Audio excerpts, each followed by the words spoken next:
Olá a todos, eu sou André Miller, economista da ZQuest, e vou apresentar a atualização do nosso cenário econômico para a economia brasileira referente ao mês de junho. O mês foi marcado pela consolidação de um ambiente que propicia o reinício do ciclo de corte de juros por parte do Banco Central. Vários foram os fatores que levaram à consolidação desse ambiente. Em primeiro lugar, a atividade econômica seguiu estagnada, na melhor das hipóteses, com os números de atividade muito fracos e também um mercado de trabalho mostrando que a criação de vagas formais voltou para o terreno negativo no mês de maio. Esses indicadores sugerem até mesmo um aumento da probabilidade de que o PIB no segundo trimestre do ano fique ligeiramente negativo, assim como foi o caso do primeiro trimestre.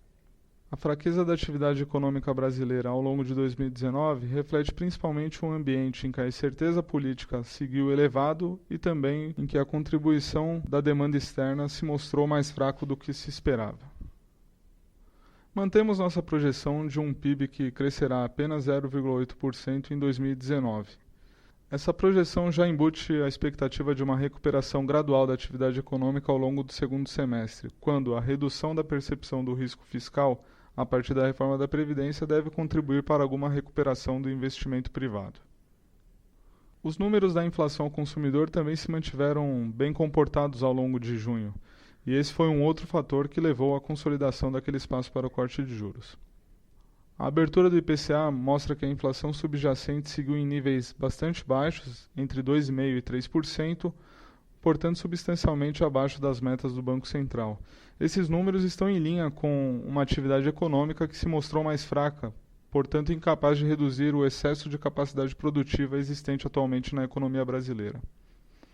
Nossa projeção para o IPCA em 2019 foi ligeiramente reduzida ao longo do mês, de 4% para 3,85%, refletindo principalmente a hipótese de um preço do petróleo no mercado internacional abaixo do que era a nossa projeção anterior. O Comitê de Política Monetária do Banco Central manteve a Selic estável em 6,5% na sua reunião de junho, como era a nossa expectativa e também do consenso de mercado. Vale ressaltar que em suas simulações para a inflação, o Banco Central identifica que existe espaço para corte de juros, dado que o IPCA projetado para 2020 ficou abaixo da meta, mesmo em um cenário em que a taxa Selic é reduzida de 6,5% para 5,75%. Essa diferença entre a inflação projetada e a meta sugere que o Banco Central deveria estar cortando juros. No entanto, o Banco Central também deixou claro em sua comunicação que vê o avanço da agenda de reformas fiscais como um risco preponderante para que essas projeções benignas de fato se concretizem. Sendo assim, nossa avaliação é que o ciclo de corte de juros será retomado, provavelmente em ritmos de 25 pontos por reunião, uma vez sendo aprovada a reforma da Previdência na Câmara dos Deputados. Na comissão especial que tem discutido a proposta da reforma da Previdência, o relator apresentou os pontos em que sugeriu modificações em relação à proposta apresentada pelo governo. Como era esperado, o relatório apresentou economias fiscais em 10 anos ainda bastante robustas, em cerca de 70% da proposta original do governo. Nossa avaliação, há uma chance relevante de que a Câmara dos Deputados aprove a reforma da Previdência ainda em julho, sendo que o cenário alternativo é de que essa aprovação fique apenas para depois do recesso parlamentar. O momento em que de fato a reforma vai ser apreciada pelo plenário da Câmara deve definir quando o Banco Central vai iniciar o ciclo de corte de juros. Porém, olhando um prazo mais longo, é importante ressaltar que provavelmente teremos uma reforma da Previdência robusta o suficiente para que se consolide um cenário de longo prazo positivo para a economia brasileira.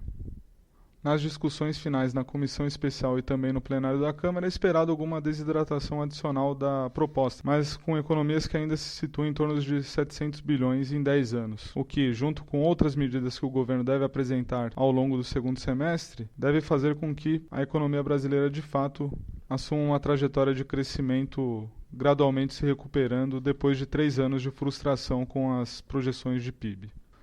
Sem um evento binário como é a reforma da Previdência e eram as eleições do ano passado, o Banco Central vai poder, de fato, reduzir os juros para níveis que sejam suficientes para que a economia brasileira se recupere ao longo do restante de 2019 e também ao longo de 2020. Esse foi, portanto, o nosso comentário sobre a economia brasileira em junho. Passo agora a palavra para Débora Nogueira, que vai falar sobre o cenário internacional. Obrigado. Oi, pessoal, aqui é a Débora Nogueira, vou falar de economia internacional.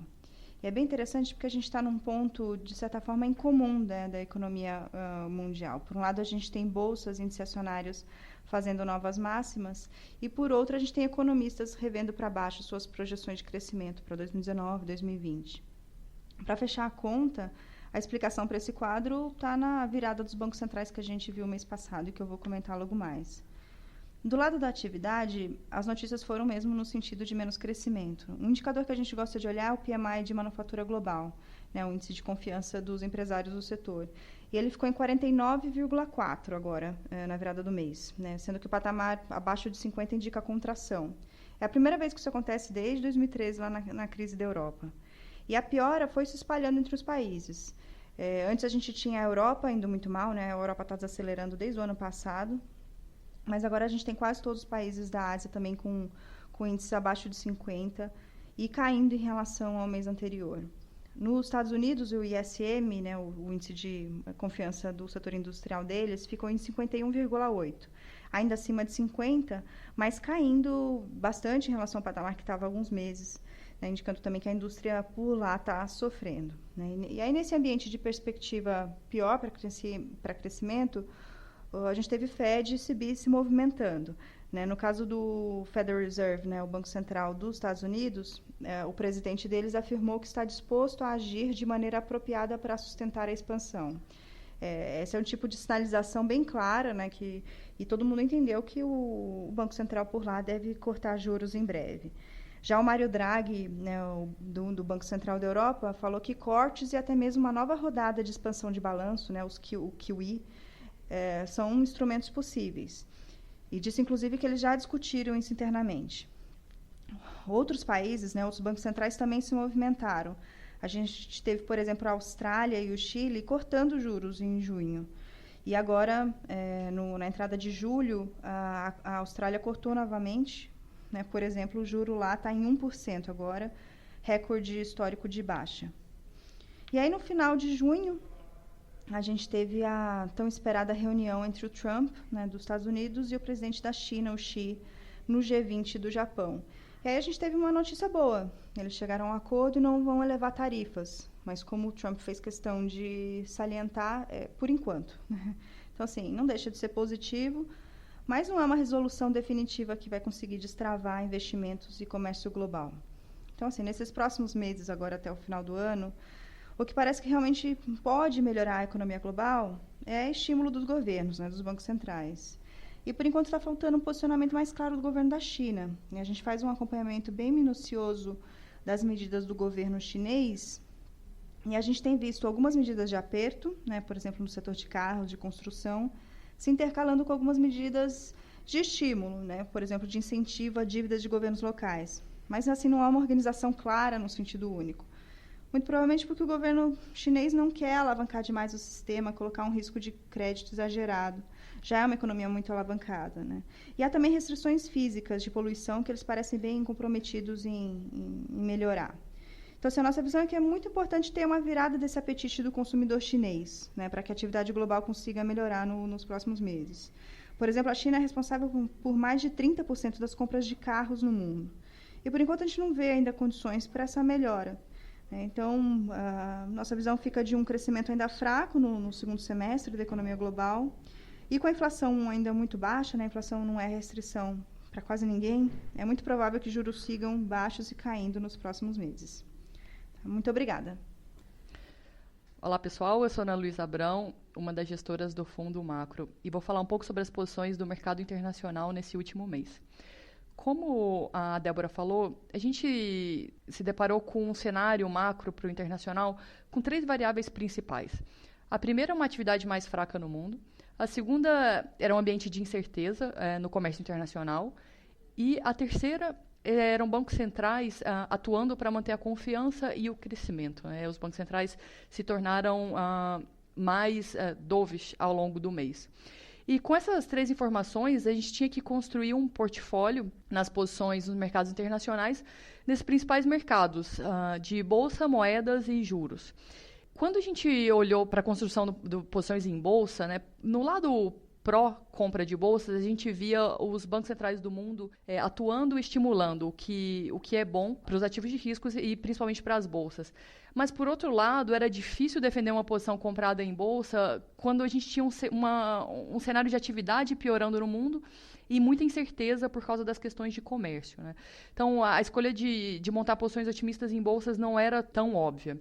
No mundo de moedas, essa mudança dos bancos centrais, principalmente no Banco Central americano, que mudou o seu viés, né? O Banco Central americano ele vinha subindo os juros e ele sinalizou uma reversão disso, né? Um possível início de um ciclo de queda nos juros. Isso é uma sinalização muito forte para o dólar perder valor perante outras moedas, né? Para a gente operar um dólar mais fraco ao longo do último mês. A gente fez algumas posições nesse sentido, mas a convicção nessas posições de dólar mais fraco não era tão grande, porque a atividade americana ela ainda está bem.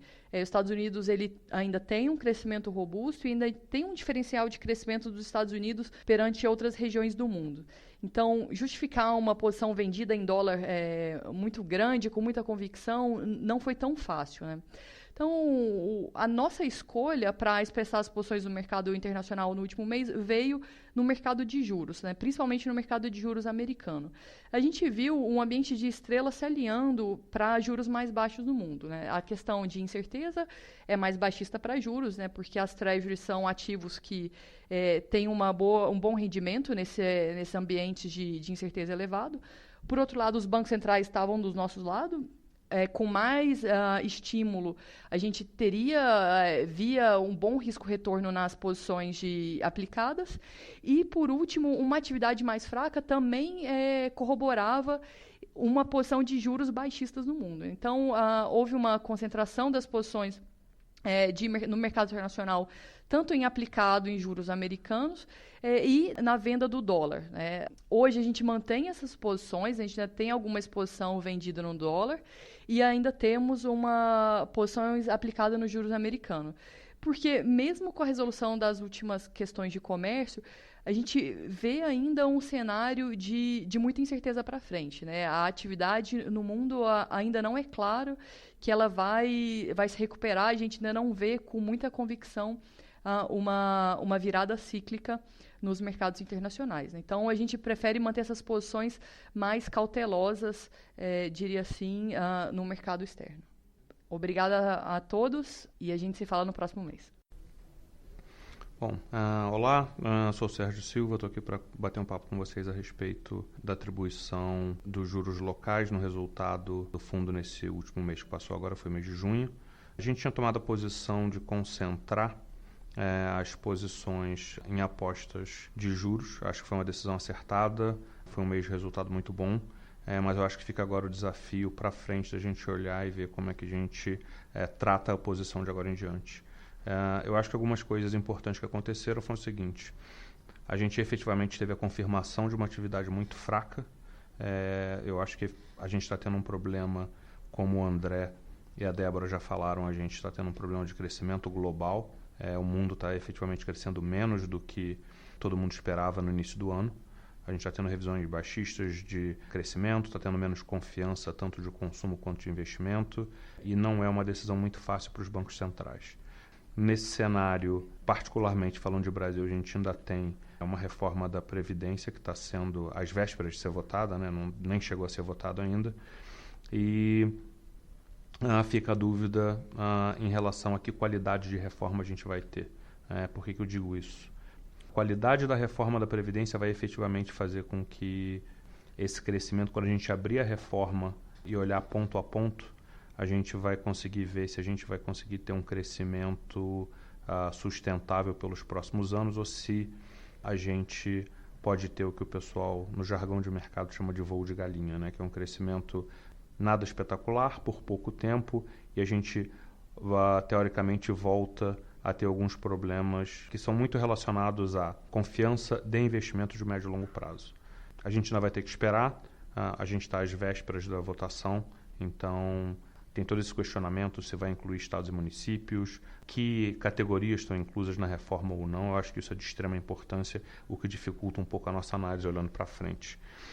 O que eu acho que tem de novidade para falar para vocês é o seguinte: em relação ao Banco Central, ele efetivamente abriu a porta para cortar juros. Quando ele fala que ele consegue colocar nos modelos e na projeção dele 3 cortes de 25, ou um de 50 e um de 25, que no final das contas é um orçamento de 75 bases de juros, e a inflação ela continua dentro da meta, até um pouco abaixo da meta, para a inflação que importa, que é a de 2020, porque 2019 a gente já quase que acabou o ano, então ele já está olhando mais para 2020, é uma sinalização que o mercado efetivamente leva em consideração e ficou efetivamente aberta a porta para a queda de juros. Ainda é muito cedo para a gente falar como que ele vai cortar, em que ritmo que ele vai cortar, qual o tamanho total do ciclo, mas o mercado tenta antecipar tudo isso.